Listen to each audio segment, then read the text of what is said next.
guys, Tyler here, and this is a question from Ryan Smith. And Ryan has a question about using a heart rate monitor, so I'm going to read it off. In the past, I learned about using a heart rate monitor to keep my heart rate in the low range while running and cycling as the most efficient way to use energy.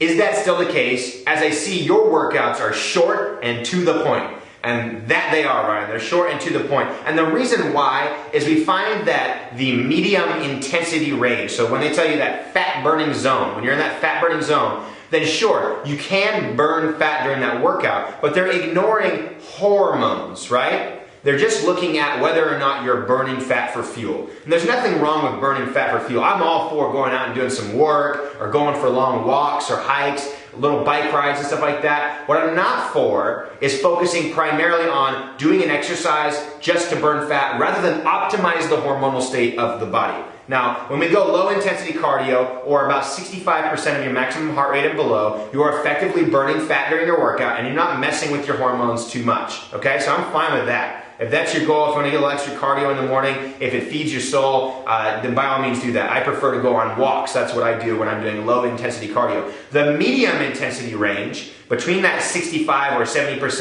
and about 80-85% of your maximum heart rate, is where we see some negative drops in our hormones, right? So we see a rise in our cortisol, a drop in our growth hormone and testosterone, and that doesn't have a favorable effect in the long run. So post-workout, you're having an unfavorable effect where your body is in a catabolic state versus when you do high intensity training, so above that 80-85% of your maximum heart rate, that's when we see a positive hormonal effect after your workout, which is an increase of growth hormone after a high intensity workout, okay? So that's why I advocate high intensity training and low intensity training and tend to stay out of that middle range. The only time I say to go into that middle range is when you're doing a mental toughness workout. When you're doing a workout and the whole purpose of the workout is to see how tough you are upstairs, right? Because when you do that, you're eventually going to be in that middle range of cardiovascular capacity. You can't keep a high intensity pace for a very long period of time, otherwise it's not high intensity workout. But a good mental toughness workout can help you to stretch